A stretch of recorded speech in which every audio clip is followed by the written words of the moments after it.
Everybody, it's a Bay Podcast back for another episode. Per usual, if you are new here, thank you so much for checking us out. We appreciate all the support. If you're not new here, thanks again for coming back for another episode. We appreciate you as well. You can find us on Spotify, Apple Podcasts, YouTube, Facebook, Instagram. And look, we're really trying to push that YouTube channel. So if you have not already done so, head over there, hit the subscribe button, hit the little bell. You'll get a notification every time new episodes drop. Thank you so much, guys. Whoo! I'll tell you what, boys. We're sunburnt, we're tired, we're hungry, but damn, we just had a killer day out on the bay. Yeah, you guys opened my eyes to a completely other side of the bay that I've never experienced, but I don't know if I could have asked for a much better introduction to the Upper Bay bass fishery. Yeah, man, it was a fun day. It was definitely a fun day. It showed out today. The weather showed out for us. Caught a lot of fish. A lot of fish. I lost count, but I'm guessing, well, we're kind of all guessing somewhere in the 50 mark. Probably. Yeah, I'd say that's a safe bet. Probably about a safe bet, cool. You know, and anytime you get around 50 fish in a day bass fishing, it's a pretty good day. You know, There's only so many places on the eastern seaboard that you can really do that. So, you know. And all healthy stout fish too. Yeah. You know? Yep. Yeah, you guys, you set the expectation pretty high for me for my first time fishing up here. So every time I come back now, I'm going to be expecting at least a 50 fish day. Yeah. Old Rhythm of the Tides over there. He always puts us on the fish, man. Never lets us go with a grinder. Yeah, I didn't let you guys go without an adventure before this podcast either. Side quest happened, that's true. Dude. Yeah, we were side questing. Dylan was like, I'm getting the full Cecil County effect right here, aren't I? You got to take the straps off. That's that's what you got to do. But yeah, speaking of, you were talking about YouTube earlier, Shane, just here a minute ago. We got a great guest with us today. Yep. Dillon Waters from WatersEdgeTV. Waters Edge is the name of the YouTube channel too, right? What's going on, everybody? Happy to be here. Yeah, man. You've spent a lot of time on the Chesapeake Bay. Today was your first time on the upper part, but I mean, you've spent a lot of time on the Upper Bay. You got a great YouTube channel, man. Tell us about it. How did you get into it? What got you into fishing out on the Chesapeake Bay? Yeah, so I would say my stomping grounds are what I would call the middle Chesapeake Bay. So 90% of the fishing that I do is from the Bay Bridge down to like Tangier Sound. So that's kind of what I consider the middle Chesapeake Bay. Other people might call it different things, but that's where I grew up fishing. Born and raised in Churchton, Maryland. So my father was a big outdoorsman, and you know, I told you guys earlier, I'm the oldest of 5 boys. So he was making sure to get us in the outdoors, out of the house, out of my mom's hair. Yeah. So you know, we were, you know, growing up fishing. He would take us out on the bay rock fishing. I mean, that's a staple fish in Maryland. So that's kind of where I kind of got an introduction to fishing on the Chesapeake Bay, was going out and live lining for rockfish, trolling for rockfish. And, you know, I was lucky enough to live in a water privileged community. So after school, my brothers and I, we would ride our bikes down, take some fishing rods and just go white perch fishing during the summers. And that's kind of where I'd started to develop a passion for fishing on the bay. And since then, it's just been, you know, full steam ahead, exploring new fisheries, chasing all types of trophy fish. And man, the Chesapeake Bay is a special place, and I got to see another reason why today. So yeah, rockfish that's a hell of a species to cut your teeth on, man. You know, to grow up fishing those and chasing those, because that's one of those bugs. Like once it bites you, man, it's just like these bass up here. Like once you get that, you've had a good day and you catch some of the big ones, it's hard to kind of enjoy fishing for other things. Yeah, I've definitely been bit by that bug because I love striper fishing. That's probably the fish that I enjoy chasing the most, especially the big migratory fish. And man, we got a lot of them around in the winter months. So like when I was growing up, I wasn't really chasing the big migratory fish a whole lot. I mean, that's back when trophy season was a thing. We'd go out, and that was kind of before I had a full understanding of that fishery. But in recent years, I've really been getting into chasing down the big fish when they show up in December and all the way, you know, through the spring. And that's been a ton of fun. Did you fish them this year in December? I did. Yeah. So I think I don't know, it was like December 23rd or something. I think was my first trip out fishing for them, and caught my first big one of the year out of Parker's Creek down along the Calvert Cliffs, and good open water bite. Then had several weeks of really good open water fishing. Those fish moved into the Patuxent River for a while, and found them in some real shallow water. And then we had the freeze, of course, so that shut things down for a while. But yeah, as soon as those fish show up, I'm chasing them whenever I can, whether it be on a boat or on a kayak. Yeah. Two things. First of all, is it a rockfish or a striper? growing up, I called it rockfish. Now I find myself gravitating more towards calling them striped bass or striper, but I use it interchangeably. I really don't care. Yeah, I call them rockfish all the time. I don't know why. It's just what I've always. So I grew up in New Jersey. So in New Jersey, they're striper. They're striper. They're bass. They're striped bass. Whatever. Same thing. Did getting into the governmental agency that you work in now, did that influence what you now call them as striped bass? Like, because that's the I would say yes. Like when I refer to them, like from a government perspective, you refer to them as what they're known as, which would be striped bass, not what the locals call them. Right, and rocks. Writing for Fish Talk magazine, like I kind of use rockfish and striped bass interchangeably. I try to use striped bass more now, but it's crazy the hill that people are willing to die on to say this is a rockfish, this is not a striped bass. Or the other. Yeah, or like you said, the guys up north up the coast, those are stripers, those are striped bass. Yep. Not a rockfish, but here on the Chesapeake Bay, we call them rockfish. Yeah. I like calling them rockfish. I do too. I've came accustomed to it, and then when I call them rockfish, and I'm talking to my buddies from Jersey, they're like, "Yo, it's striper." I'm like, I mean, it's kind of like I'm Maryland now. Like similarity would be like around here in like Delaware and stuff, like we call it a flounder, but the further like you go up to like Montauk and stuff like that, they call it fluke. Well, there is a difference. There's a fluke and a flounder. Whoa, they're two different fish. Whoa, aren't they? I don't know. I'm unfamiliar. I'm not. I just thought that was two different terminologies. A summer fluke and a winter flounder. Okay. I'll get a text from my dad when he listens to the show, and he'll give me the real rundown. But the other thing I was going to ask you, how much ice did you guys get down there this year? Our ice flows were pretty significant. I actually took some time after waterfowl season to fly my drone around just to look at the ice flows. And I mean, all the tidal rivers down my way were frozen solid. Like there were people ice skating out on them. And there was a few days where, so I live in Shadyside, Maryland currently. So like it's directly across from the mouth of Eastern Bay.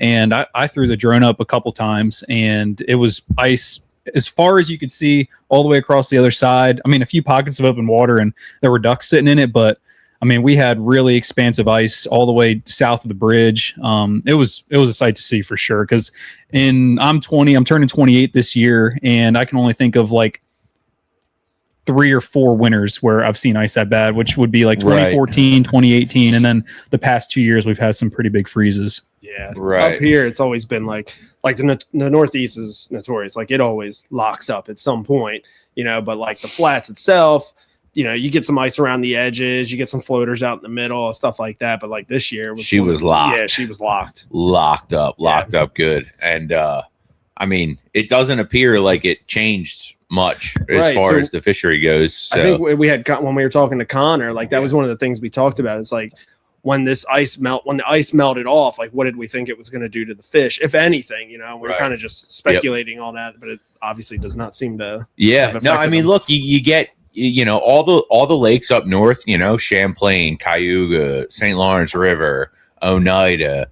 All those places that are phenomenal fisheries that have a ton of milfoil grass, which is what we have out here. Right. They get ice every year for 2 months, 3 months, 4 months, whatever it is, and doesn't do anything to those lakes except help it. So, I mean, it's interesting to see this year how much ice we had and how long it really hung around. And I've only been living here for 3 or 4 years and fishing the bay for 10 years, and I had never seen it like that this year. I mean, it was locked up for a long time. Do you think the rockfish that you were catching in December, do you think they continued to move and migrate under the ice? That's a good question. Man, I would say yes, probably, because talking with you earlier, if you guys were catching some big fish up this way in February. Yep. As soon as the ice out, we were catching them. Yeah. So that tells me those fish either showed up before it iced out, which I would think you guys would probably run into them at some point before then, or they moved up during the ice out. And right. I experienced similar things down on the Potomac, which is a little closer to where that mass of fish was when they first pushed up the bay in December. But like, we got iced out on some of the areas that we fish, and as soon as that ice started coming off, the fish were there. So as soon as we could get out and chase them, like, they were there. Yeah. So you have a unique job, and also in the sense that you're an angler too. What exactly do you do? You work in DC. Yeah. So I'm a man of many hats. Yeah, you're a man of many hats. Yeah. So the YouTube thing is just a side gig. Contrary to what some people may think, I'm not a full-time YouTuber. Those don't pay the bills. It's a lot of fun. Like I said earlier, I posted my first YouTube video in 2019, and it's grown to what it is now. And I'm super thankful for everyone that's followed along. But my main job is I work for DC Department of Energy and Environment, specifically in their fisheries research branch. And I am the fishing license / R3 coordinator for the district. R3 standing for retention, recruitment, and reactivation. So trying to, get more people out angling, increase license sales that are then going to be able to fund, our biologist positions so they can do the research, keep tabs on the fishery. So I've been with DC for 2.5 years. Before that, once I graduated college, I worked for Maryland Department of Natural Resources for a couple of years in their fisheries side of things, and then their wildlife and heritage side. But yeah, started in DC a little over 2 years ago, and I love it there. I get to interact with a lot of anglers, and being an angler myself, it's a great fit for me. So what did you study in school? So I got a dual degree in biology and environmental studies. Okay. That's what I was curious if it was a biology degree. Yep. Yeah, that's really cool. So you're talking about, we'll get to the 3 R's because I think that's important to talk about. But I mean, obviously you're a diehard guy. How many days are you spending on the water, you think, a year? Ooh, if I had to average it, because like that's hard to say. In the warmer months, like I'm fishing minimum 2 days a week, probably 3 days a week, just because I'm lucky enough to live close to the water at home. Like I can dump my kayak and I can get out and fish a lot. But I mean, I'm trying to think, 365 days in a year. I'm definitely over 100 days. Hell yeah. I've never actually sat down and thought about it. But I'd say probably over 100 days. Yeah, that might be me walking down to my community pier and taking a cast. Right. But no, I'm still getting out on the water a lot. Yeah, I mean, that's impressive because, I mean, just today, I mean, you're out here with us, and I've heard you take probably 2 or 3 phone calls like, yeah, I might be able to fish tomorrow. We might, I might be able to get out there with you. Yeah. So it's like, I mean, obviously it doesn't stop, which it goes to show too why, your YouTube channel has grown the way it has, producing as much content and solid content too. Yeah. And I'll definitely say like the fishing community around the Chesapeake Bay is amazing. Like I've met so many amazing people in the industry, so many local anglers. We look out for one another, and I always enjoy meeting new people and talking shop.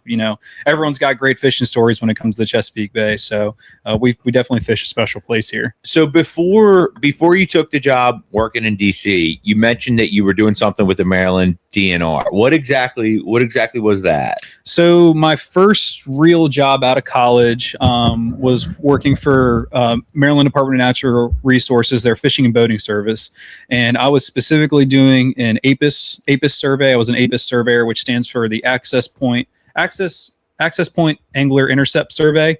So essentially, they were sending me around to boat ramps throughout the state of Maryland, and I was interviewing anglers after their trips, asking, it was a voluntary survey. You didn't have to stop and give me the time of day, but essentially what I was asking is, how long did you fish for? What species did you catch? If you kept fish, I had stuff that I could take biometric data, weigh the fish, measure it, stuff like that. So that survey was in, the intent of that survey was to kind of gauge, the success of anglers, how much angling pressure is on the fishery, like how many people are using certain boat ramps in the state. So I did that for about a year before I switched over and got a different position with the Wildlife and Heritage Service. And I think I mentioned earlier, I was a wildlife response technician.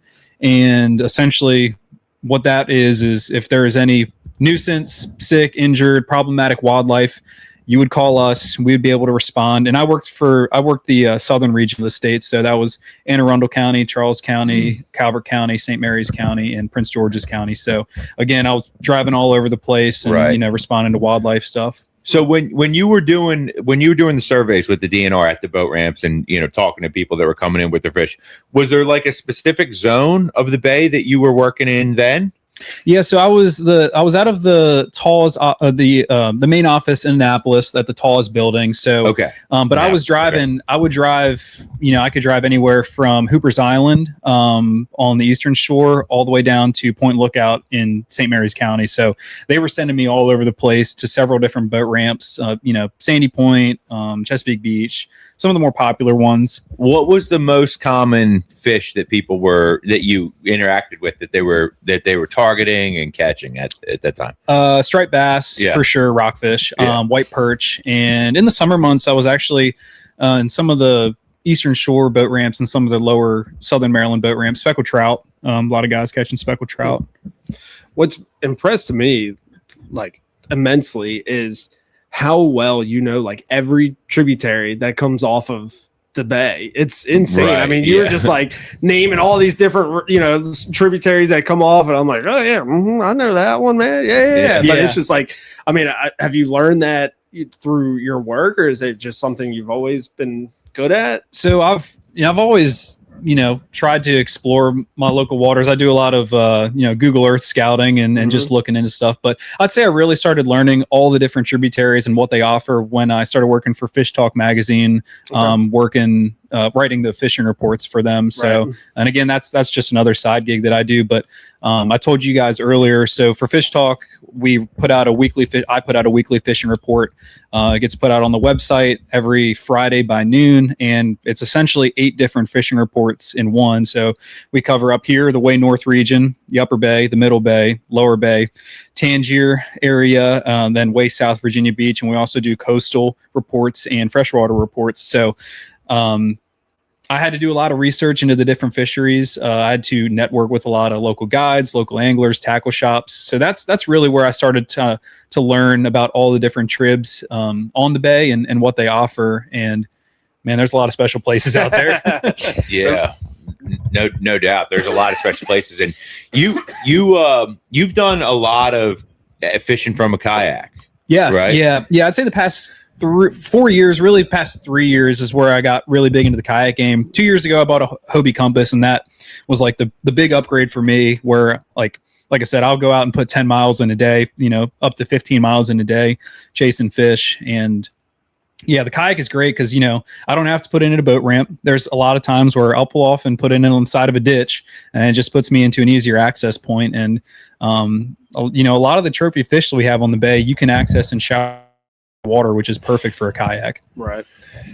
You might be putting that kayak away for a little while, man. Now that you got the new rig, that's right. Be real hard to get off that boat. I know. I haven't even announced it to anybody yet, but yeah, just the other day I bought a 17-foot center console G3. So that's the Gator Tough series. I'm really excited for that boat. It's got a Minn Kota power drive on the front and a Humminbird Explorer 9 at the helm. So I'm definitely going to be going on a lot more adventures. So I'm excited for that, man. The YouTube content about to go to a whole nother level. Yeah, I'm so excited for that, man. I really like that's something I've been wanting to really try and push and put out better quality content. And I've been fortunate enough, right around when I started my YouTube channel, my dad bought a 20-foot center console Bulls Bay and was gracious enough to allow my brothers and I to take it out and run it. And obviously we run it with him. So we take that boat all over the place. But now that I have a boat of my own, it's like you said, it's going to go to a whole nother level. Yeah, that's awesome, man. I mean, good for you. Congrats too. Yeah, thank you. That's not an easy feat to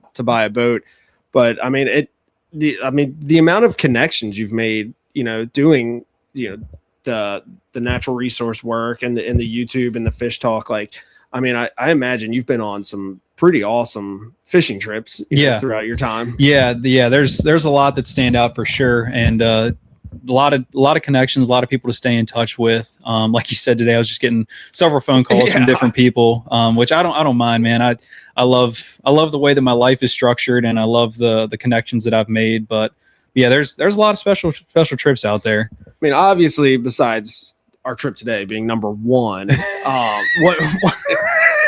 what's your favorite trip you've ever done? Ooh, man, that's tough. Gotta go deep in the bag. Yeah. I'd have to say probably I've got several trips. There's a few that stick out. One that's like really ingrained in my memory, which is one of my favorite striped bass trips I've ever had, was I was in high school and my dad decided to have me skip school for the day. And I believe it was April. And he was like, let's go croaker fishing. And anybody that fishes the bay knows that the croaker fishing was phenomenal in the 90s, early 2000s. And since then it has plummeted off a cliff. Yep. There's a few signs that they're starting to come back, but he decided to take me out croaker fishing when I was in high school. I think I was like a sophomore, and we had a 16-foot aluminum john boat at the time, which, funny enough, he allowed my brothers and I to take that out. We were only supposed to stay in like the local creeks when we were in high school, but we would run that Did a little side questing. Yeah, we ran that john boat from the western shore of the bay all the way over to Poplar Island, like six miles. Probably wasn't the smartest thing. Definitely didn't tell Dad about that, but we caught a lot of fish and learned a lot. But yeah, no. So my dad and I, we went out with the intent to croaker fish, and it was like a mid-April day, right around this time of year. Yeah. We got out and we were fishing right outside of the West River, and I don't even think we had caught a croaker, but on the horizon, I saw what looked like just a big wake, like a boat had come through, but a boat didn't come through, and we went over to look at it, and it was hundreds of 28 to 38 inch striped bass feeding on bait fish at the surface, and they were just pushing bait along. And for 2 hours, we were the only boat there, no electronics on the john boat. We were just basically sight fishing these fish in open water. And we were scrambling once we saw them because we didn't bring any gear for striper fishing, but we found, I think, some bucktails, some old bucktails in the bottom of the tackle box, and those fish were eating everything we threw at them. And I bring that up just because that was one of the coolest striper trips I've experienced. It was with my dad. We were by ourselves, 16-foot john boat, no electronics on the boat, and man, it was just fun. We didn't catch any giant fish, over 40-inch fish, but as many 28s to 38s as you wanted. It was such a good day. So that one's up there for me. Another one that's really high up there is, I think it was 2021 or 2022 in May. My dad, my brother Brady, and I, we took a trip over to the Tangier Sound, fishing near Smith Island, and we got on a really hot speckled trout bite. We went over to explore a grass flat that we had never fished, and I think our first day there, we landed 60 speckled trout. Wow. Which is insane numbers. I've never experienced anything like that since then in the bay. And we had a ton of 22 to 24 inch fish. It was a lot of fun. So much so, in fact, that we all took off. We all canceled whatever we were doing the next day, went back and did the same thing and caught another 40 the following day. And I've never experienced spec fishing like those 2 days on the Chesapeake Bay, but that's where I really got the itch for chasing specks. I love my striped bass, but speckled trout fishing is a lot of fun too. Yeah, I was going to ask you, what is your favorite fish to chase on the bay? Stripers are probably number one, just because I could, where I live on the bay, I can chase them year round. Right. I can always go out and try to find a striper. I don't always catch them, but speckled trout are a close number two. A lot of people would probably ask me why red drum isn't up there, and it is up there for me. Red drum, yeah, puppy drum, red drum, bull reds. But okay, yeah, gotcha. And I fish for them too, not as much as some other people. And those fish, pound for pound, are probably one of the hardest fighting fish in the bay, up there with cobia as well.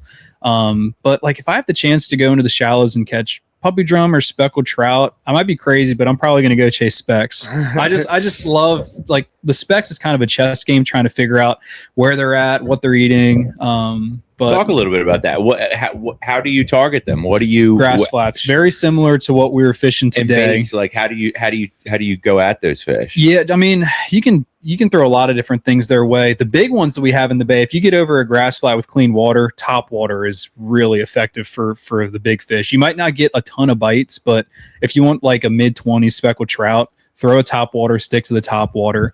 Other than that, throw paddle tails at them. Sometimes, I mean, there's times where shrimp, like actual shrimp, not grass shrimp, like white shrimp, will move up the bay in the fall, and you can throw shrimp presentations like on those grass flats down in the Tangier and Pocomoke Sound and do pretty good on them. I really like throwing popping corks though. Popping corks are a ton of fun, super effective with like small little paddle tails or small scented jerk shads. Chartreuse is a good color for specks. So yeah, you can catch them on a variety of things. What makes a popping cork a popping cork? I'm trying to wrap my mind around that. Yeah, it's essentially like a metal rod with a cork bobber in it. Yep. And you've got some metal balls on either end of it, and that cork can slide up and down. So when you pop that cork, it's moving those metal beads, slapping against each other, and essentially it's like mimicking bait fish being chased or jumping out of the water. Yep. And you've got that trailer about 2 feet under your cork, and fish comes, it hears the sound, comes to investigate, sees your bait, and you can hook up that way. Without spot burning, if there was somebody listening to this that maybe wanted to try it for the first time or get into it, where exactly spec fishing? Yeah, for spec fishing, like where? Yeah, just like a region, just a general area. Yeah, I mean, I've mentioned Tangier and Pocomoke Sound. Right. That's like a pretty general area, but you're going to want to find areas with grass, expansive grass flats. The lower on the eastern shore you go, the more grass, the more specks you're going to find. But you find them on the west side too. But I'd say if you're on the bay, your better speckled trout numbers are probably going to be from the Potomac River south, which kind of lines up with like the Tangier region south. Look for grass beds in 2 to 5 foot of water. This time of year, once water temperatures get to 60 degrees, those specks will start showing up. They'll start pushing up the bay. But once you get into the middle of summer and water temperatures like mid 80s, upper 80s, the specks will actually slide off to deeper water, at least when the sun gets up, and you can find them on some open water structures, some wrecks, and some reefs. Oh yeah, sounds like a lot of fun. Yeah, it really does. How much have you seen the bay change in? I was curious about that. I was going to ask the same thing in your time. That's a great question, because you asked us out there about. Well, you asked me about up here on the Susquehanna Flats. What I've seen change since I grew up in this area, but. Yeah, so I'm curious what you've seen change. Yeah, and I love asking that question to people of all ages that have fished the bay just to get their take on things, because we've all experienced changes on the bay. We've all might have a different interpretation of those changes and what's causing them. And but for me, the biggest change that I've seen in my region of the bay, I would say, is the decline of the striped bass numbers. And like, I'm not trying to get political here, but like based on the data that the state collects, like striped bass numbers are down, like our local fish numbers are down. We've got a lot of big fish around in the winter months and in the spring. But like when I was in high school, we could go out. I mentioned that 16-foot john boat that my brother and I would fish. So we're talking 10 years ago. Yeah, 10 years ago. I graduated high school in 2016. So from 2012 to 2016, that's really when I started like getting out and fishing on my own in a boat. Right. Like we could take that john boat out and go to the mouths of any of the tidal rivers in our area, the South River, the West River, Severn River. And in the summer, you could find like breaking schools of rockfish, like 12 to 14-inch rockfish were everywhere. You were getting them in the shallows. You'd find open water fish. And you could go to some of the major ledges and like just drop down and jig on the ledges and catch fish. Now that's very hard to do. I haven't seen like those schools of smaller striped bass in open water in many, many years. Like, it's rare to come across those small stripers in the shallows, like even when I'm perch fishing. So I don't know if those fish are just moving somewhere else in the bay or if the numbers are down. That answer is going to change depending on who you talk to, whether it's a charter captain or, a rec guy or a commercial guy. But yeah, I would say in my region of the bay, in the middle bay, like 90% of the fish that we catch are in 10% of the water. So there's a lot of areas that historically held fish that just don't hold fish anymore. And most of the stuff that we fish now in our area of the bay in the warmer months in the shallows is just shallow, isolated structures. So like riprap, stump fields, docks, marsh points. And there's just like not really an open water fishery anymore like there once was. But I know like we talked, like the upper bay gets a pretty good bite. Like a lot of, I'd say like the Patapsco is pretty well known to have like good numbers of of rockfish in the summertime. And a few years ago, like it was Tolchester, and a few years before that, it was the Bay Bridge. Like it seems like the mass school of summer fish is just staying in the Northern Bay and pushing, different areas. But like I talked to my dad, he grew up fishing the bay, and like they would go down out of Solomon's near the gas dock and just troll around in the summer, and they could catch fish trolling, but there's just not schools of stripers in open water. So I'd say that's probably the biggest change that I've seen. The one that I'm kind of concerned about in the past 2 years that I've noticed is like I grew up fishing for white perch, like just throwing spinners, throwing bull minnows for them under docks. And last year was my worst year for white perch by far. Couldn't find them in any of our local spots. I did have a few decent days in the Magathie River, but most of my perch spots last year were unproductive. And a lot of the anglers I talked to, they were seeing the same thing. And I did a little digging, and like if you trust the Maryland DNR data, the past few years, their young year data for white perch has been like the lowest on record. So I'm hoping that trend doesn't continue, because I love perch fishing. They're not a trophy fish, but they're my favorite fish to eat out of the bay. But yeah, I don't know why that is, if they're just not having a good spawn. But I mean, historically, their population trends kind of line up with the population trends of the rockfish. So that, whatever's affecting the rockfish is probably starting to affect the perch. Gotcha. What is there one species in your region of the bay that you would say is on the come up? On the come up. Like the fishing's just getting better. Bluefish. In recent years, the bluefish have definitely rebounded. It's a fun fish to catch. Yeah, 4 to 5 years the ago. Big ones or the smaller? They're getting bigger. Yeah. So I forget how long ago, but the bluefish limit used to be like 15 fish per person. I don't know, 5 or 6 years ago. I might be wrong on that, but a couple years ago, it was 15 fish per person. The state then cut it back to 3 fish per person, and since they've done that, we've been noticing that there's more bluefish showing up, and they're getting bigger.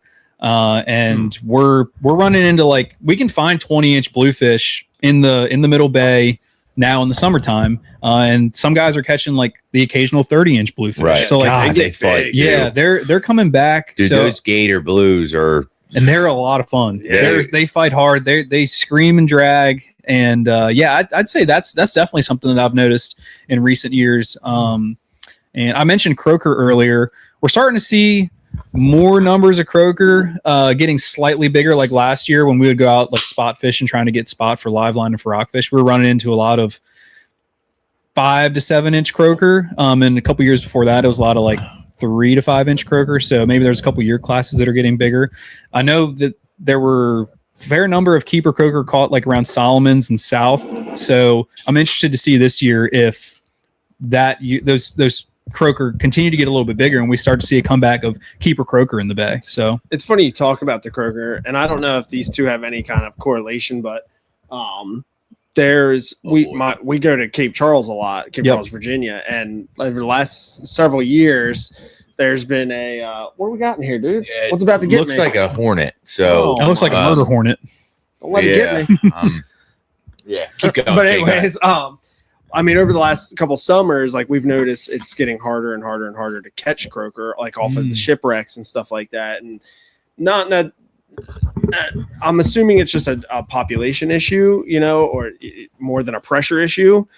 Because I mean, we all know like croaker tend to be pretty easy to catch, and a fun fish and a good eating fish. But yeah, nobody really talks about it much, but that's what we've seen is it's getting harder and harder to catch these fish. That's interesting. Yeah. I mean, if you look at the historical population trends of croaker in the bay, like they shoot way up, you have an explosion of fish for a few years, and then they collapse, and it just seems like it's a cyclical thing. So I'm hoping that we're starting to make the turn and croaker are starting to make a comeback. But yeah, that's interesting. I've done some fishing down in Cape Charles, Bay Bridge Tunnel area. We don't specifically target croaker down there. We'll come across them. But that's some interesting insight. Yeah, I mean, there's better fish to chase, but like there's some days where we just want to go out and have just like, we take the kids out, or my dad takes grandkids out. Yeah, you just want to go. Great for kids. Yeah, you just want to go to like Chesapeake State Park and fish the ships out there, the concrete ships out there, and just catch a mess of croaker, And it's honestly, it's kind of gotten hard to do for that exact reason. But anymore, when we go down there, we talked earlier, we're chasing the cobia down there. Yeah, we've done a little bit of chasing cobia, not a ton, but we mostly like fish out of Point Lookout and head kind of south towards the target ship when we target cobia. So it's fun, especially when you get a slick, calm day and you can see them on top and sight cast them. That's a lot of fun. Jay, is it coming after me? What's happening? No. It's good. It's dead. Okay. I murdered the hornet. I was targeting hornets. I don't know if we talked about it on the boat, but I think you mentioned it. Like cobia, hands down, one of the hardest fighting fish, dude. I mean, like those big stripers, they fight hard, especially on light tackle. But cobia, I feel like to me is on another level, dude. Yeah, those fish got shoulders. They're a lot of fun. They pull super hard. My claim to fame with cobia is I had a really impressive catch where I caught. A lot of people probably won't believe this, but I caught a 41-inch cobia on 12-pound monofilament with like a medium light trout rod. That was a pretty insane catch my brother and my brother Brady, my dad and I, we took a trip over to Smith Island to speck fish and caught a bunch of specks that day. And we were running back across because we had put in at Point Lookout, and it was a slick, calm day, kind of what we had this morning, like just looked like a lake. And as we were running back, like saw a cobia on top, saw another one on top, and we decided to stop and like spend a few minutes trying to sight cast one. And I didn't have anything rigged up for cobia, so I had a trout rod with a jig head on it, and I just put a piece of cut peeler crab on, pitched it to a cobia that we saw on top. It ate it and took a 20-minute battle, but we got it to the boat, and I caught it. And I have the picture to prove it. So if anybody wants a picture, I can send it to them. That's amazing. That was an insane fight. Definitely don't target cobia with 12-pound monofilament. Do not recommend. No, but no, when you actually go and target them with the appropriate gear, they still put up an insane fight, and they just thrash like crazy. And when they see a net, they do not like it. No, they go for another run. Yep. Now, how far down the bay are we talking for cobia fishing? Shoot, we'll get a decent run of them depending on the year, all the way up to the mouth of Solomon, like straight out from Solomon's. So like Taylor's Island area, so like Eastern Shore. And it's usually in September, those fish will shoot up the bay, and it's usually a pretty decent trolling bite then, where we'll just troll the big tube hoses for them and catch them up there. But I mean, the farthest north I've heard of a cobia being caught is Thomas Point Lighthouse. There was like a 30-inch one caught there a few years ago. But really, you're looking at Point Lookout south as your best numbers, from Smith Point, down to Windmill Point and other areas down there. It would be fun to chase them, while you're still in Maryland, because most people like that you see are chasing them Virginia, or just outside of Maryland. Yeah, and there's several light tackle guides that fish in Maryland waters, especially for the bull red fishery. But later you get into the summer, they definitely catch their fair share of cobia. So those guys are dialed in down there.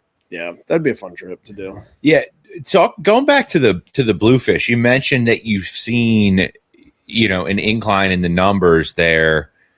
Back in the day, you were allowed to keep 15 bluefish. Do you think people were really keeping 15 bluefish? They're not that good. I would say yes, fish. and honestly, like I understand. I sympathize with some fisheries managers now, because sometimes anglers need to be saved from themselves, because if they are allowed to keep a certain number of fish and they can catch a certain number of fish, they're probably going to keep that number of fish. Right. So, yeah, I mean, I would say, guys were definitely keeping 15 bluefish if they were allowed to. And like back when we were fishing for them a few years ago, when you could keep 15, like a lot of times we were catching barely legal fish. So like you kind of needed 15 to make what we like to do is smoke them and turn them into bluefish dip.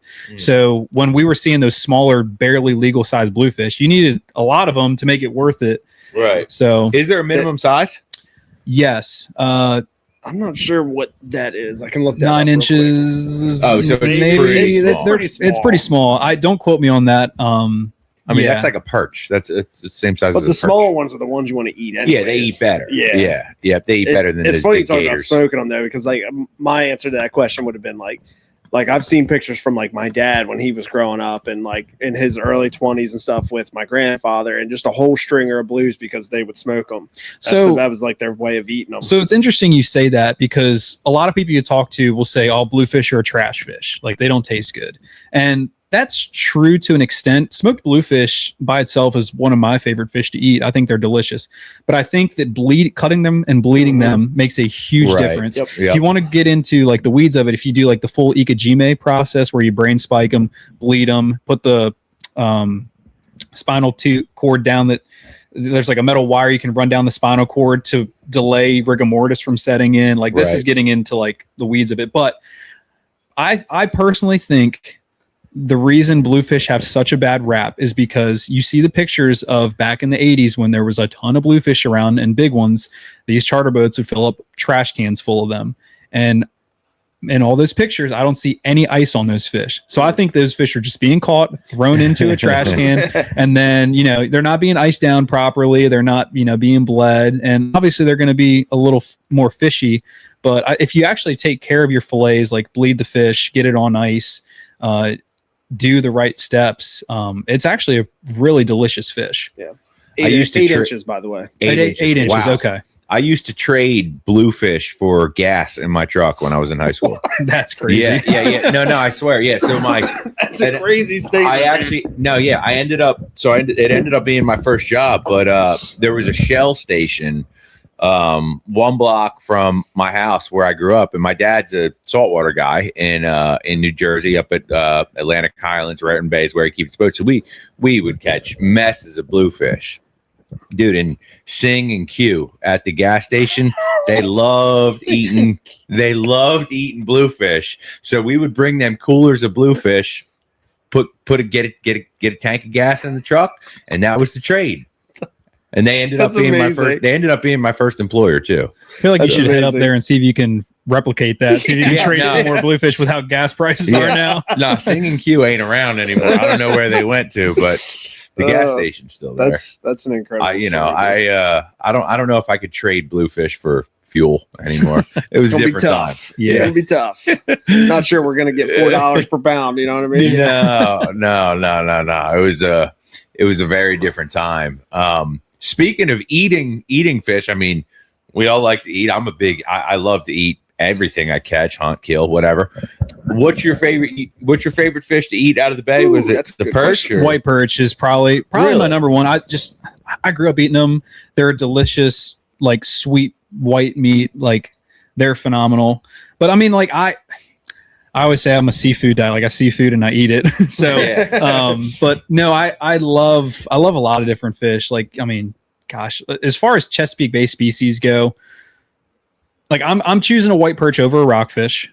I really enjoy speckled trout, but I like to do speckled trout as tacos because they're a little bit of a softer fish. Mm-hmm. But I mean, snakehead, that's got to be up there. Yeah, snakehead's up there. Snakehead is up there. And honestly, I don't target snakehead a ton, but if I'm going fishing for them, I'm looking to take fillets home because I love to eat them.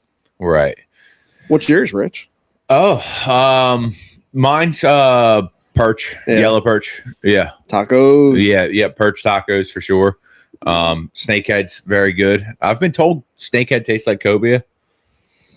It's firm. It's firm. It's like a same meat consistency. Yeah. It's a light colored meat, you know. Yeah. So I would probably agree to that. Yeah, it's probably perch and then, you know, snakehead, and I eat a lot of catfish too. I was just thinking I didn't mention blue catfish, but they're delicious. Yeah, they really are. Yeah. Blue cats are good, especially when they're fresh. You know what I mean? If you get them fresh and you handle them, you process them the right way, you can't tell that meat isn't, you know, any other fish that you're going to buy in the grocery store. And it's beautiful, white, firm meat. You know what I mean? That they, the blue cats eat pretty good. Yeah, especially that like 3 to 10 pound fish. Like 3 to 5 is like your sweet spot. But the bigger they get, you know, they get more fat on them. They're not as good. But the smaller fish that are lean, like they're delicious. Yeah, catfish sandwich with is it tartar sauce? The white sauce. Yeah. Oh yeah. Nothing better than a fish sandwich. Nothing better. But talking about the time you've now spent working in the governmental agencies that you have, has that helped you at all as an angler? Like, have you learned from from your experiences through your working life and applied some of that to your fishing? Yeah, I mean, working in DC, like, it definitely exposed me to some of the fishing on the upper Potomac and stuff that I wasn't super familiar with. But working in DC, I've obviously explored that fishery more, so it's opened my eyes to some stuff there. DC has a great fishery. You probably don't think of fishing when you think of the nation's capital, but between the Anacostia and the Potomac rivers, you got bass fishing, you got catfishing, you got snakeheads. I talked about fishing for the flatheads earlier. That's a lot of fun. How do they eat? Never tried them. I know that a lot of people in the South love them, but I've heard they're not as, like, from the guys that I've talked to that eat them up here, they're not as firm of a fillet as a blue cat. Right. I've never tried them. But I mean, they are an invasive species, so I should be removing them from the waterways if I want to be a responsible angler. But DC nor Maryland requires you to kill them and remove them from the waterways. They just encourage it. A lot of people have a misconception that if you catch like a snakehead or another invasive species, you're required to kill it on site. Governing agencies cannot legally force you to do so. They can only encourage you to do so. But I mean, working in a state agency, it's definitely given me more insight into some of the politics when it comes to fishing and the regulatory agencies that go into it, especially like for striped bass with Atlantic States Marine Fisheries Commission. And I'm sure a lot of people have differing opinions on them, whether it's approval or disapproval, but just looking into the review process and the different specialty groups they have from biologists assigned to monitoring specific species. Like, there's a lot of research, and they have the best intention to do what's best for the species, whether it be striped bass or other fish. So that's definitely given me like some good perspective into how the politics of like governing and setting regulations for fisheries goes. Because, before then, a lot of people have a negative opinion of government and like the agencies, and everyone thinks that, they don't know what they're doing. But, these agencies are doing their best to try and regulate the fisheries in a responsible manner that's also going to be, advantageous for the angler. So, working alongside the biologists and some of the people that represent, DC, it's given me valuable insight to kind of see things from a recreational angler side of the coin, and then also, from a governing agency standpoint. Yeah, I think that's the hardest hill for most people to get over, is that like the recreational people that are out there all the time, they just have like in their head like, there's no way these biologists know like the right answer because they're not out here all the time like us. Like, this is what we're seeing. We're out here all the time. So it is hard, and I see it from both sides. But I guess what I'm saying is like, it's a slippery slope because it's hard to put your faith in the government to make the right decision when we're out there, like the commercial guys or the recreational guys are out there every day seeing what's going on firsthand. Yeah, that's definitely tough. And I mean, even within different user groups, like a lot of recreational guys will clash with commercial guys, and everybody wants to point the finger. And, specifically speaking about striped bass, like that's a hot topic in Maryland, because this year, for the first time in several years, I think since 2020, like we've been able to target them in April. Like in the past few years, it's the entire Maryland. Below the Bush River. Yes. Yeah. And the spawning tributaries are still closed, but like, main stem of the bay, we're able to target them this year. And, there's a lot of controversy around that. Can you keep them right now? No, you can't keep them right now. So that's good. The new baseline that got approved from Maryland and was approved by ASMFC, at least where I fish on the bay, in the middle bay, May 1 is when the season opens up for us. I believe up here for you guys, it's June 1. The flats. It's definitely in June. Okay. I believe it's June 1st. So, the new regulations, I'm torn. Like, I appreciate that, we have access to the fishery. And, it's a huge part of the local economy, like the light tackle guides that are doing catch and release. Oh yeah. And light tackle guys, not guides. There are a lot of guides that do light tackle release, but the light tackle community, and the catch and release community brings a lot of local, dollars to the businesses here. But also, striped bass population, according to biologists, is not doing that well up and down the coast. So is it better to leave those fish alone? It's a tough question to ask. And, I talk with some of the people at work and some of the guys around there, and like I mentioned earlier, sometimes the angler needs to be saved from themselves, because if we have the opportunity to go out and catch fish and keep fish, we're going to do it. But I'm happy that they opened up April catch and release. I would not have been in favor of it if they would have opened the spawning tributaries. So I think having that restriction in place is very key. I think it's tough for a lot of people here because it's been such a tradition for so long to chase these fish here on the flats, like in the early spring, so like the whole catch and release season for us is much shorter than it used to be. And obviously you can still catch them earlier in the year while it's open, but a lot of guys, it was customary to catch them in April and May and so on and so forth. You guys are restricted now when the bulk of the fish are here. Right. And a lot of people think like, if as long as there's proper fish care, like these fish aren't dying, and it's the other states out of the problem. Like we talked earlier about how Delaware is, most Delaware people are cut bait fishing. More fish die, more of those migratory fish die from circle hooks in their guts, undersized, than anything that we're doing on the flats. 100%. And I mean, I would be all in favor of gear restrictions for catch and release fishing, whether single hook.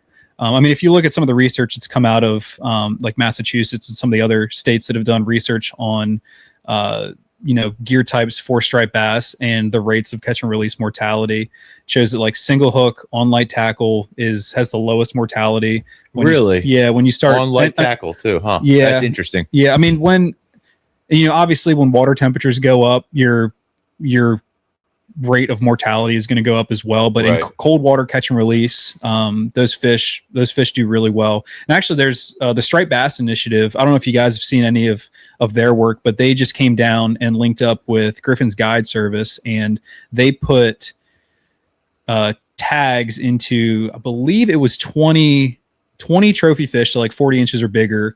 They tagged them in various areas of the bay. This was probably about a month ago, but the research that they're going to get from those tags is super interesting. So essentially they've put a tag into those fish that's giving real-time data so that they can track those fish. No kidding. Yeah. So from my understanding, those tags are designed to stay on those fish for 450 days. So the theory is they tagged them before the spawn this year. Yep. They're going to be able to track them through the spawn, through the migration, through the fall migration, through next year's spawn. And then after 450 days, those transmitters are designed to pop off. They'll go collect them and have all of that data. So that's going to give some really valuable insight. Okay, awesome. So they don't have the info now. Like it's not. So I believe they are able to track. I think what happens is they get a ping when that fish comes to the surface.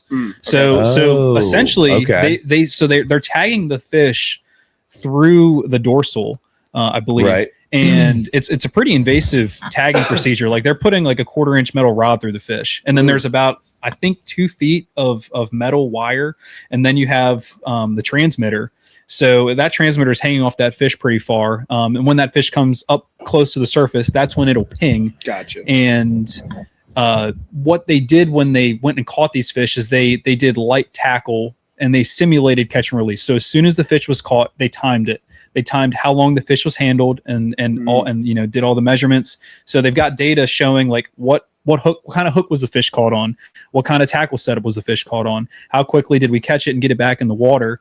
And from talking with a few of the people that were involved with that study, all the fish that they've tagged were fine. They're living. I think one of the fish they caught and tagged, like they caught it, tagged it, and then 3 hours later it had swam 20 miles north. Dude, wow, that's so nuts. It's pretty crazy, and I'm super excited to see some of the research they're going to get back from these fish, and I believe they're planning to continue trying to tag some of these fish to monitor their movements. So I mean, if you're interested in that, their Instagram handle is Striped Bass Initiative. I believe they're a nonprofit.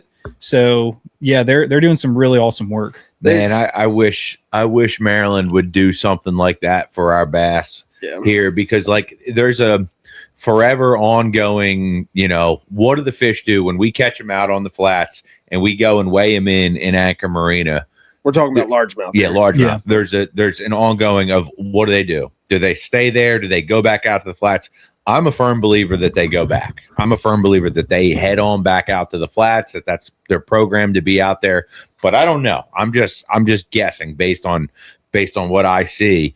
but boy, having data on that would be so key. It would be so key. So it's encouraging to hear that they're doing this kind of thing for the rockfish, the striped bass, because it gives hope that they might do something for the largemouth.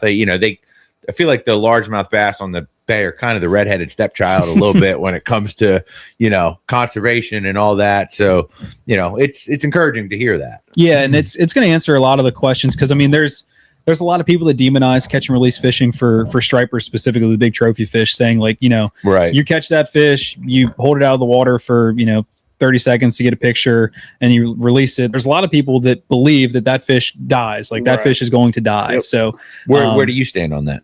I think that obviously you want to, if you're catching and releasing trophy striped bass, that is the spawning stock. That is the stock that is going to produce the future of the fish. So obviously we want to handle them with the best care possible. I'm not a saint when it comes to that. I've definitely made my mistakes over the years, but from an angling perspective, if you want to be as responsible as you can with these fish, you should probably be using single hooks. Treble hooks, just the chance of you snagging one in the gill or it getting it deep is going to be increased. Or whereas opposed if you're using a single hook like jig, I don't think I've ever hooked a fish in the gut ever using a jig. Like it's always in the mouth. Right. But if you can release them in the water, right. But if you want a picture, which that's what a lot of people want, right. And I don't fault them for that. Like these are an amazing fish, and we all want to have the memories. Support them with two hands. Yep. I hate seeing pictures of guys holding up fish from the jaw. Like they're not built to be able to hold their weight from their jaw. So take one hand, support the belly, take your other hand, hold it from the jaw.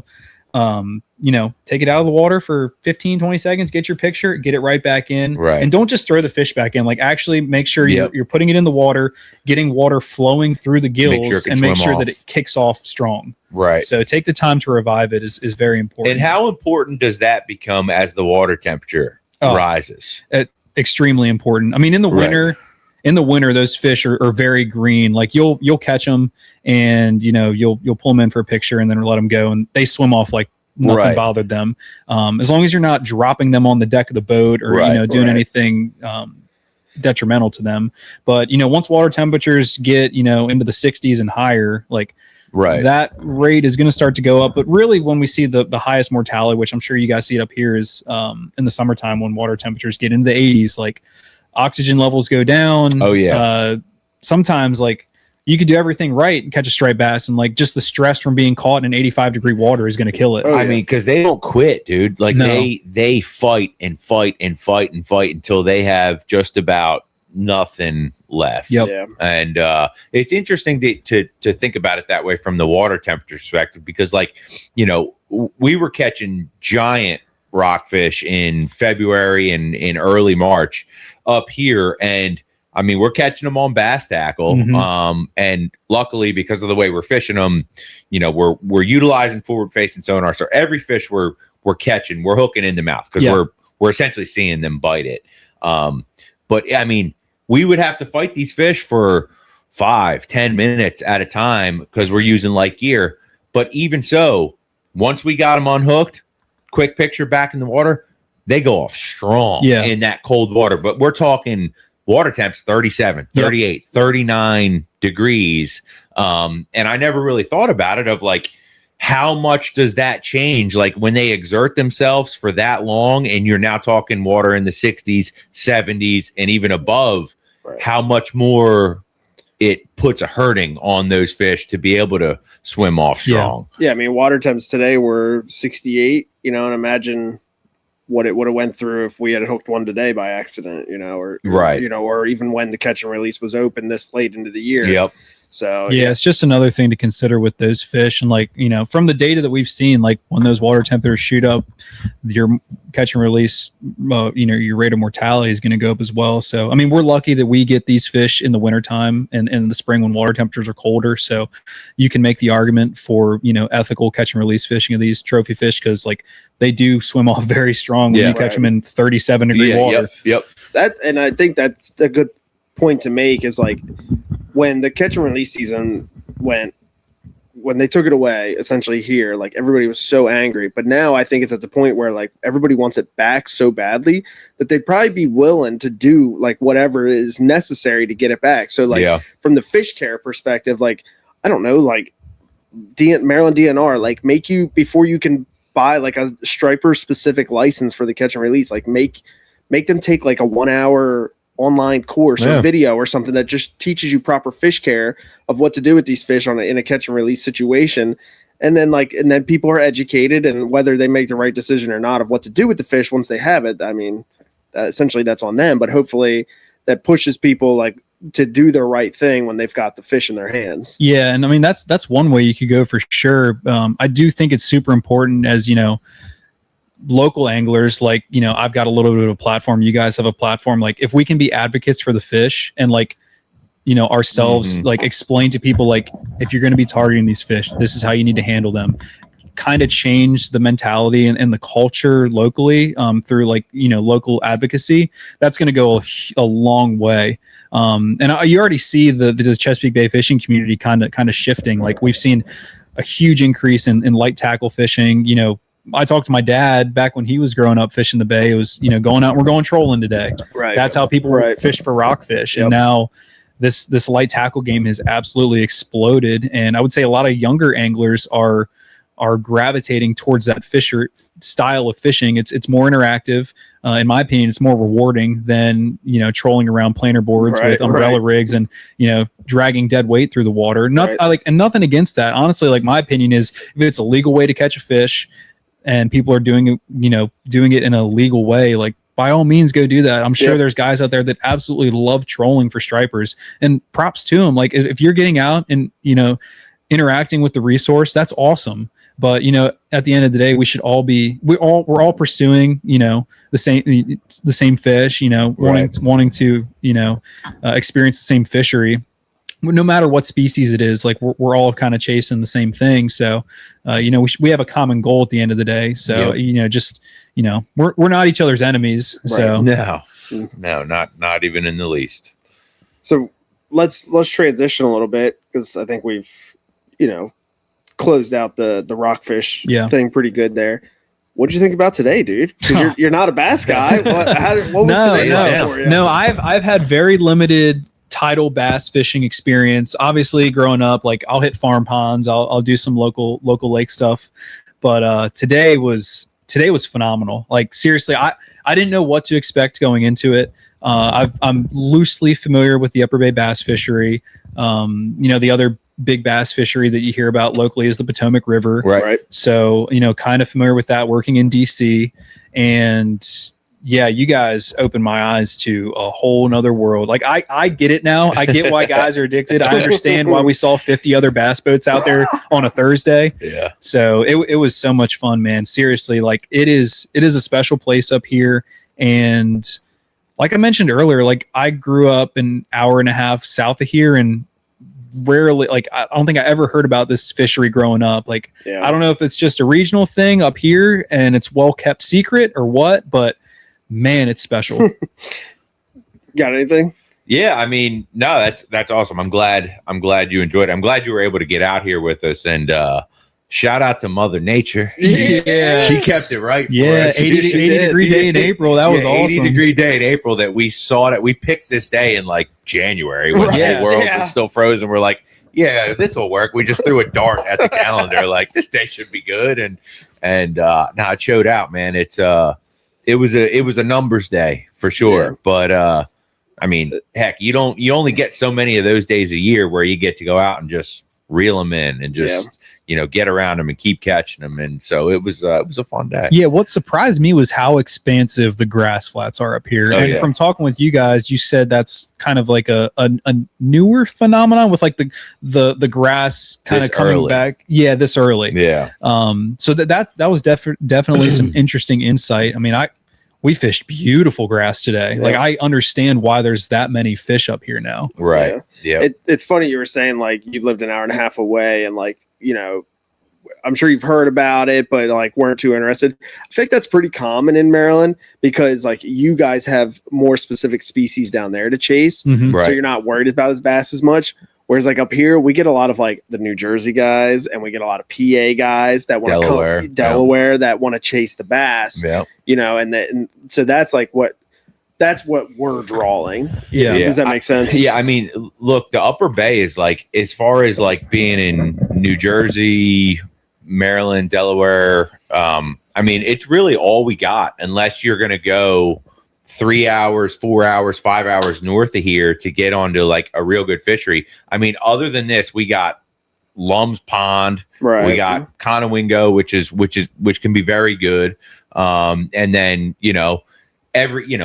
New Jersey, Maryland, Delaware, they all have like these little tiny pothole lakes that you can go and catch. And if you catch a 2-pounder, like that's like a nice one. We caught 50 or more of them today. So it's really, it's like the only option that, bass anglers really have in this area. And it's like, if you want to fish tournaments and you want to have a chance to like win a little bit of money, it's really all we got. Or you got to keep going south. You got to keep going to the Potomac and down into Virginia. I mean, it's crazy to hear that it's like from an outsider's perspective that it's like a secret, or like that it's under the hat, right? Because like we see it out here every weekend. There's 150 boats out on the water, but I mean, I guess it really could be a lot more. You know what I mean? If it was more widely I can known. confidently say I saw more bass boats in one location than I ever have before fishing. So that was like, I think I made the comment earlier. I've never seen this many bass boats in one spot, and like down my way, you would never see a bass boat. Right. Like I said, more common to see a pontoon boat out on the bay, which is still out of place down my way. Yeah, and we've talked about on the boat earlier. We talked about Brian. Like he's a Southern Maryland guy, but like he's a grass guy. So like we do get some of those Southern Maryland boys. It's just more common for us up here to draw the surrounding states. Yeah, that makes sense. So, yeah, that makes sense. But I mean, like once it's just like once one person comes, like it only takes one trip on a good day like today, where you smash them and then you're hooked, and then now we've got 1 or 2 more anglers out there every weekend competing for money. But she can also humble you too. She can. We saw it in the last hour of the day today when the tide got full and the water really stopped moving and slowed down. Heck, we couldn't buy a bite, but it was the first time really all day that it was like that. It was kind of good for me to see that though, just to see how important those tidal swings are when it comes to fishing. Like I'm assuming people that haven't fished for tidal largemouth bass, like this is probably a whole nother world, and maybe you can shed some light on that. Yeah. So, and just to go a step further on that, the afternoon tide today, like when we finished off, if you look at a tide chart, there's always on the 2 tides, there's a big tide and a small tide. This afternoon was the big high tide. This morning we were coming off of the smaller high tide into the low tide, which is why they were biting really good right off the giddy. But when you get that big high tide, and that's when you have one and one on the chart each day, that water floods. Man, it puts an extra 2.5 feet over that grass, spreads the fish out instead of being condensed, and it makes them hard to target. And timing is everything. I mean, if we were still out there right now, we'd probably be catching them again. But I think what makes like chasing these fish a little extra special is like when you're chasing like I don't know, like the speckled trout or something, like you're going into the grass beds, like they're there. Like people like Rich, like he's found the bass in February and March, and they're in a very specific area. And then from there through the entire spring and summer, he's literally following them as they move all around. So you're kind of watching them not really migrate. I mean, it's from Anchor to where we started today. That's 8 miles. So you're watching those fish move the entire time. You're watching how they relate to things. They're watching what the tide does to them. So it makes it really unique, and it makes it a really fun fish to chase. Yeah, that's super super unique up here. And like obviously I'll play the tides for targeting species down my way, but it's super cool that you can throughout through the months, you can follow those fish and stay on them. Yeah. That's really neat. And it doesn't take long to lose them.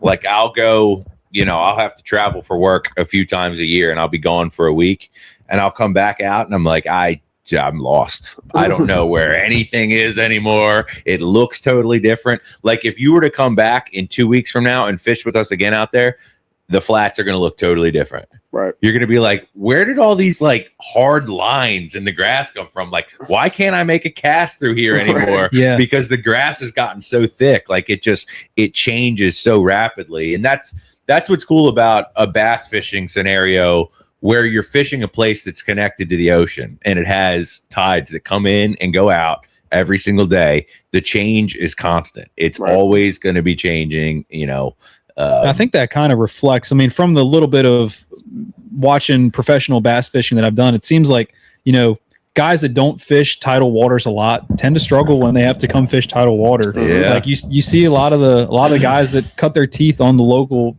tidal stuff, and they can figure out the fish a lot better than some of these guys that aren't exposed to it as much. Yeah. I've talked about this a lot before with guys like Brian Schmidt, Greg DePalma, Ike, just other, tidal water guys. What fishing tidal water does, at least for me, it gives me a launching point every day. It gives me a starting point on how I'm going to strategize, because I can look at that chart and say, the tide's going to come in, the tide's going to go out, the water's going to rise, the water's going to fall. I at least know one variable for the day. I got at least one thing that I can go off of, where like I go down to Carr Reservoir in Virginia and it's just like, okay, the water level today is 301 and it's not going to change for the whole week that you're there. I'm like, well, what the hell am I supposed to do? Like, where's the current? Where's the water going to come up and down? Where the hell are these fish going to relate to? You know? So it's you ever seen somebody get so excited and talk about tides, man? Yeah. I mean, again, like just the bay is just such a special place from top to bottom. It is. It's just incredible what this place can produce. Yeah. I had no idea that the bay had croakers. I had no clue. You know what I mean? Yeah. I mean, there's probably a lot of different species that people don't know about. Like we were talking about sharks earlier today. Yeah. Like there are sharks in the Chesapeake Bay, like north of the Bay Bridge, right? At times, but they definitely come up. And there's a lot of other species that show up in the bay. Like we talked about tarpon earlier. Like there's been tarpon that have been caught and seen in the bay. Like and we're seeing more of those southern species over the past years, like better migrations of those fish showing up and pushing further north into the bay. So I mean, like who knows what the bay is going to look like in another 10 years, another 20 years, but we've got a lot of amazing opportunities now. There's a lot of fisheries that aren't doing so well. There's a lot of fisheries that are doing really well. And I think a lot of things are cyclical. Like they'll come in cycles, and as much as we want to control those variables and those fisheries, we can't. Mother Nature's just going to do what she's going to do. She's going to do what she's going to do. No doubt about it. But shout out to all the people that work in similar roles as you and work for the government and put in the work on a daily basis to take care of these fisheries. And like I was fortunate enough to talk with some people from Maryland DNR just last week that were up here doing herring studies and shad studies and all that. Shout out to them, man. Shout out to you. The work that you do, the work that you guys do, it matters. It affects our ability to go out and have good times on the water. So thank you, man. Thank you. I appreciate that. In my role, just a small role, but I try to be an advocate for the recreational angler where I can be, absolutely. And it's important. So well, what a beautiful way to end it out, man. Dillon, thank you so much for joining us today, man. It was a lot of fun. We had a good time out on the water. I mean, this podcast got to do it again. Fun. We need to chase them in the summer months. We can get on that top water. That's going to be fun. I'm excited for that. But thanks for having me out today. This was an amazing experience, and one that I'm definitely going to remember for a long time. One that I'm going to really appreciate. You asked me about some of my favorite fishing trips that I've had over the years, and this is probably going to be on that list. Number one, dude, I told you. Now, you want to plug some of your stuff? Yeah, if anyone's interested, my YouTube channel is the Waters Edge. I put a ton of Chesapeake Bay fishing content on there. I've got a lot of duck hunting trips on my channel from over the years. It's a whole nother show. It's a whole nother show, man. But Instagram, it's WatersEdgeTV, and On Facebook, it's just the Water's Edge. So Perfect. yeah, and I've mentioned that I write the fishing reports for Fish Talk magazine. So just go to fishtalkmag.com, and those fishing reports get posted every Friday by noon. So if you're looking to get some local insight to whatever region of the bay you're in, there's some really good information on there. So definitely check out Fish Talk magazine, and it's a free publication too. It's probably in a lot of the local grocery stores and tackle shops around you. So you can go into a tackle shop, get a free copy of the magazine as well. Check out Plum Creek Market. You can buy Bush Light and get a Fish Talk magazine. Heck yeah, right man. there. Perfect. Well, I'll put all the links for everything, for all your stuff and Fish Talk magazine stuff in the YouTube stuff. Sweet. So, no, thanks again, man. Before we close it out, Rich, you got anything? No, Cool. Great day, guys. I had a blast. I enjoyed fishing with you guys, and we should make it a yearly thing. Yeah, Definitely. absolutely. Well, thanks for sticking with us, guys. Again, it's the Upper Bay Podcast. You can find us on Spotify, Apple Podcasts, YouTube, Facebook, Instagram. We'll catch you on the next one later.